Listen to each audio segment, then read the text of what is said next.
পবিত্র কোরআন মাজিদের অন্য একটি আয়াতে আল্লাহ রাব্বুল আলামিন ইরশাদ করেছেন, কুল ইন কুনতুম তুহিব্বুনাল্লাহা ফাত্তাবিউনি ইউহিব্বুকুমুল্লাহু ওয়া ইয়াগফির লাকুম যুনুবাকুম আল্লাহু গফুরুর রহিম। এখানেও একই কথা, পূর্বের যে আয়াত সে আয়াতের মতোই কথা, যে তোমরা যদি আল্লাহকে পেতে চাও তাহলে আমাকে ভালোবাসো আমার অনুসরণের মাধ্যমে, ইত্তিবায়ের মাধ্যমে।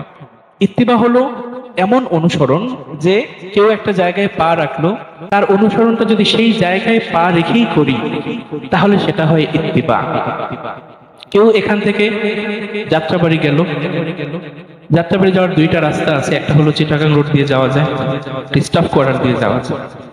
এখন ওই লোকটা স্টাফ কোয়ার্টার দিয়ে যাত্রাবাড়ি গিয়েছে, আমি যদি তাকে অনুসরণ করে স্টাফ কোয়ার্টারের রাস্তা দিয়ে যাত্রাবাড়ি যাই তাহলে সেটা হবে ইত্তিবা।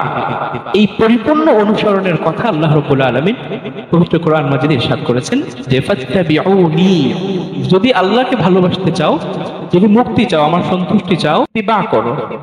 ইত্তিবায়ের আরেকটা শব্দ আছে, সেটা হলো ইক্তিদা। ইক্তিদা হলো অনুসরণ, কিন্তু সেটাকে পূর্ণাঙ্গ অনুসরণ বলা হয় না। যাত্রাবাড়ি গেল স্টাফ কোয়ার্টার দিয়ে, আপনি যদি যাত্রাবাড়ি যান চিটাগাং রোড দিয়ে, তাহলে সেও যাত্রাবাড়ি গিয়েছে, আপনিও গিয়েছেন। এই ক্ষেত্রে আপনি তার অনুসরণ করেছেন, এটা ইক্তিদা হয়েছে, এটা ইত্তিবা হয়নি।